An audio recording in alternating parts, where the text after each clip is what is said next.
महाराज जी, ये काम क्रोध आदि विकार मेरे पूर्व अभ्यासवश भगवत चिंतन नाम जप में बाधा उत्पन्न करते हैं और प्रयास करने पर भी उनका चिंतन कुछ समय बाद होने ही लगता है। महाराज जी कृपया मार्गदर्शन करें, कैसे इनसे मैं मुक्त हो पाऊंगा। आपकी जब बात इतनी समझ में आ गई है कि प्रयास करने पर कुछ समय बाद उनका चिंतन होने ही लगता है, मतलब कुछ समय आप बचा पा रहे हैं अपने आप को, तो आप समझो ऐसे महान विश्व विजयी त्रिभुवन विजयी अगर काम से कुछ मिनट आप अपने को बचा पा रहे हैं तो आप समझो आपको युक्ति मिल गई जिससे आप उस पर विजय प्राप्त कर लेंगे। ऐसा अपने को असमर्थ नहीं होना, क्योंकि वो बहुत पुराने से हमको पटकते चले आ रहे हैं, हमें परास्त करते चले आ रहे हैं, तो हमारा स्वभाव बन गया है हारना। नहीं हारना, हम प्रभु के जन हैं, हमारे पास प्रभु का नाम है। अगर प्रभु के नाम का, तो फिर ये काम क्रोध लोभ मोह मद मत्सर, आप पहले इनकी आंतरिक बात को समझिए।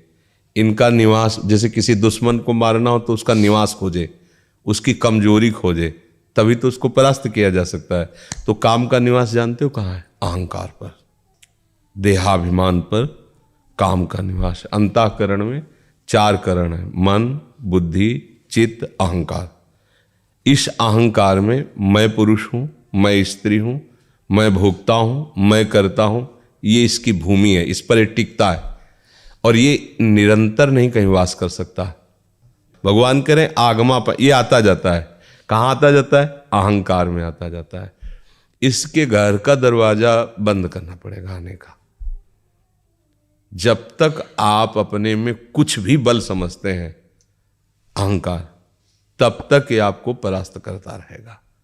और जिस दिन आप निर्बल होकर प्रभु की शरण में इस अहंकार को समर्पित कर दिए, फिर किसी की ताकत नहीं कि आपको परास्त कर सके। और ये निर्बलता तभी आएगी जब आप नाम जप खूब करेंगे। महाराज अभी 4-5 दिन हो गए नाम जप में खंड पड़ रहा है महाराज। देखो 4-5 दिन की बात कहते हो, अगर 4-5 जन्म में अभ्यास ठीक हो जाए तो बहुत बड़ी बात है। अनंत जन्मों से बिगड़ेल मन अगर 4-5 दिन से अभ्यास ले रहा है, कोई बड़ी बात। आप पहले गंभीरता समझो। ये उकताए हुए कमजोर पहलवान जानते हो क्या करता है? जब अखाड़े में जाएगा तो पूरी की पूरी ताकत तो 2 मिनट में दिखा देगा, फिर इसके बाद धम्म से नीचे गिर जाएगा। जोरदार पहलवान क्या करता है? पहले जाकर सामने वाले को केवल संभालता है, उसके हर दांव का काट मारता रहता, फेंकता नहीं। पहले उसको थकाता है, फिर जब देख लेता थक गया तब वो अपने दांव पे चढ़ा के मारता है, तो वो विजयी होता है। कभी भी अच्छा पहलवान एकदम जाके अपनी सारी बातें पेश नहीं कर देगा युद्ध में कि वो कला कौशल दिखा, नहीं, उसको शत्रु पक्ष को निर्बल करना है। तो हमारे पास हम ऐसे ही हम कमजोर हैं, एकदम पूरी ताकत लगा देते, फिर काम आया तो बोले अब वो जो आया वो करवा ले गया, अब हम क्या करें। ऐसे नहीं, पहले उसको रोकना सीखो। हमें परास्त नहीं करने की बात सोचनी, पहले हमें उसको सहना सीखना है। उसका वार आ रहा है, काम आ रहा है, क्या आ रहा है लेके? वासना। क्या वासना? स्त्री शरीर तो पुरुष शरीर संबंधी आकर्षण, पुरुष शरीर स्त्री संबंधी या जनेंद्रीय संबंधी आकर्षण, उसके पास दूसरा पावर नहीं है। अब उसको हमें देखना है कि धर्मयुक्त है या अधर्मयुक्त। अगर धर्मयुक्त है, गृहस्थ है, हम कहीं विवश हो रहे हैं तो उसमें कोई पाप नहीं है, तुम्हारे घर का सूत्र है, गृहस्थ धर्म में हो। नहीं है, अब हम उसका जो आवेश आ रहा है काम का, राधा राधा राधा राधा यम ही न व्यथयन्ते, हे पुरुषों में श्रेष्ठ जो उस व्यथा को सह जाता है, व्यथित नहीं, इतना नहीं होता कि पागल हो जाए, वो परम पद का अधिकारी होता है। तो हमें सहना पड़ेगा ना। हमारे अंदर काम आ रहा है, राधा राधा राधा राधा राधा राधा, वो कह रहे यहां चलो, ये देखो, ये खाओ पियो, हर बात अनसुनी, नहीं मान रहे। अब वो हमारा क्या बिगाड़ लेगा? बोलो क्या बिगाड़ लेगा?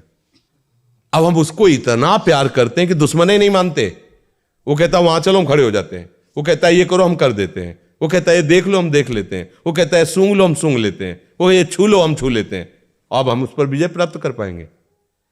हम दुश्मन के इशारे पे चल रहे हैं। हम विजय प्राप्त करने के लिए पहले आप अपना पक्ष दृढ़ कीजिए, ये हमारा दुश्मन है, ये हमको भगवान से विमुख करने में पूरा का पूरा जोर जन्म जन्मांतरों से लगाता रहे। अब हमको लड़ना है, हमारे पास बल है, भगवान नाम। हाँ, नाम रूपी जहाज में चढ़ गए, पार हो गया बहुत समुद्र से। ये मगरमच्छ आदि जो काम आदि हैं, ये तैरने वाले को लील सकते हैं, जहाज पे चढ़ने वाले को नहीं। नानक नाम जहाज है, चढ़े सो उतरे पार। नाम पर बैठ गया ना, पार हो गया। आज तक कोई ऐसा नहीं मिला कि हम नाम रूपी जहाज पे बैठे भैया बूढ़ गए। जीवन भर गंदा आचरण बना और अंतिम समय अपने बालक के लिए नाम उच्चारण कर लिया नारायण, तो भगवान का पार्षद आ गए और उसका मंगल कर दिया। नाम जप करो। और ये छोटी मोटी लड़ाई नहीं है, बड़ी ऊंचाई तक ये अपना अधिकार रखते हैं, क्योंकि ये भगवान की ही शक्ति से शक्तिमान है। और वो ऊंचाई जब तक अहंकार इतना भी रहेगा तब तक गिरना पड़ेगा, ये ध्यान रखना। वो अहंकार मिटिया मिट ऐसे ही होगा जब हम अंतिम समय देखते हैं कि हार गया।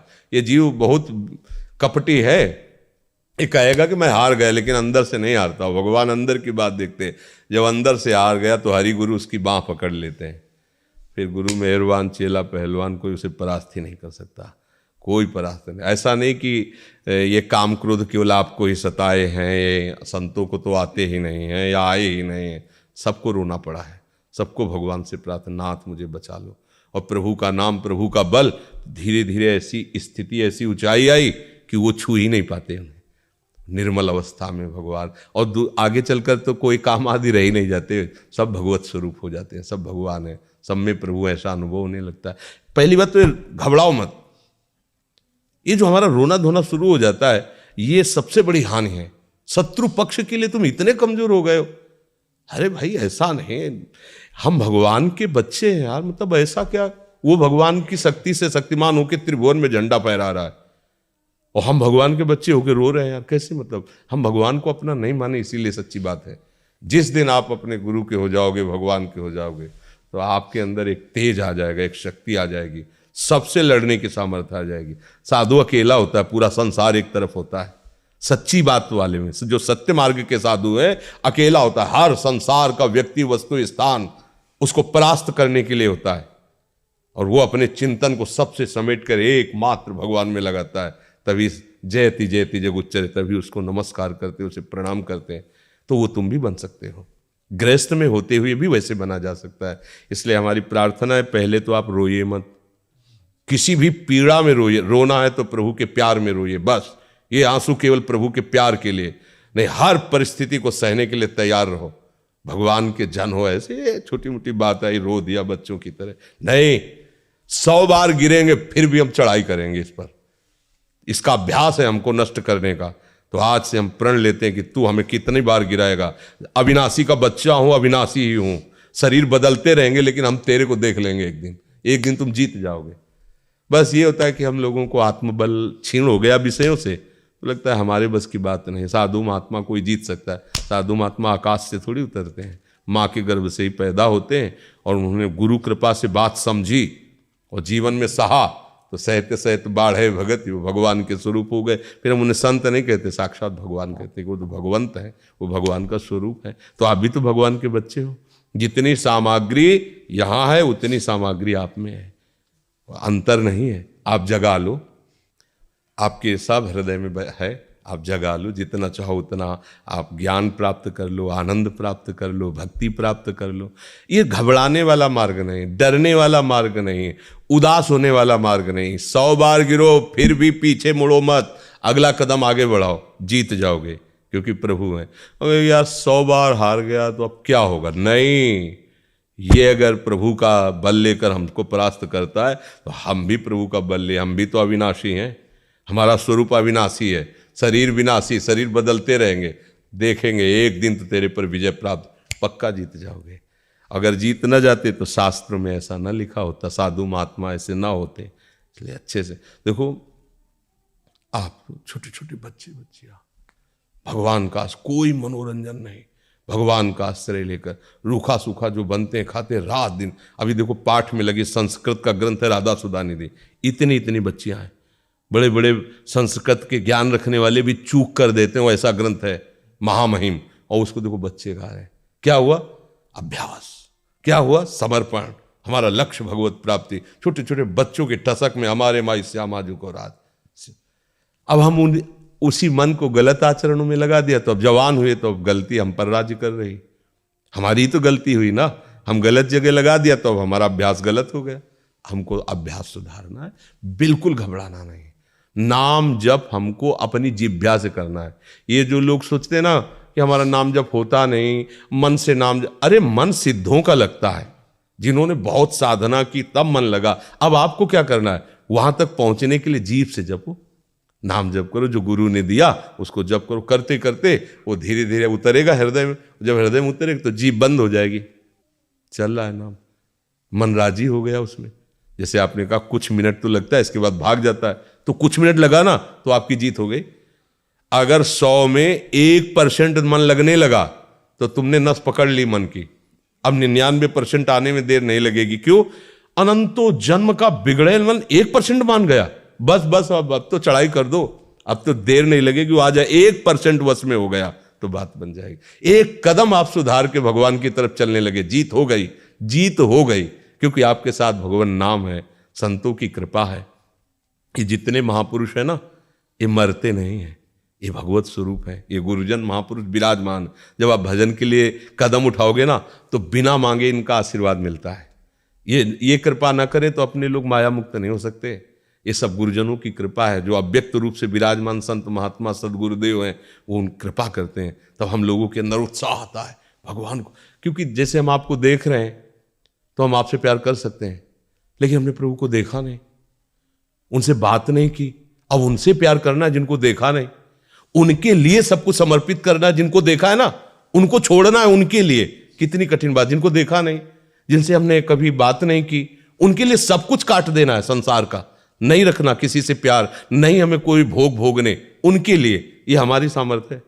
ये उन अव्यक्त महापुरुषों के संतों के जो विराजमान है वो कृपा कर देते, तो ऐसे नांगे हमें पता भी नहीं चला और भगवान के मार्ग में चलने लगे। तो उनकी कृपा केवल हमारे ऊपर या इन्हीं के ऊपर थोड़ी कि लाल पीला पहने तो उनकी कृपा नहीं, उनकी सब पर मोरी बराबर दया। भगवान ने कहा ना, सब मम प्रिय सब मम उपजाए, भगवान सब मेरे प्यारे हैं, सब मेरे बच्चे हैं सब। हाँ, अब जो बच्चे कुमार्गगामी हैं तो फिर दंड विधान है, फिर उसे भोगो। उनका प्यार किसी के लिए पक्षपाती नहीं होता, वो बहुत कृपा करते हैं। और जब आप उनका भजन करते हो तो आपको अनुभव में आता है कि भगवान पक्षपात करके हमें ज़्यादा प्यार कर रहे हैं, और एक को लगता है भगवान जो है हमारे ऊपर नाराज है। तुम ऐसे कर्म कर रहे हो तो तुम्हें ऐसा अनुभव हो रहा है, वो नाराज नहीं है, वो तो बड़े कृपालु हैं, वो तो हर समय कृपा ही करते रहते हैं।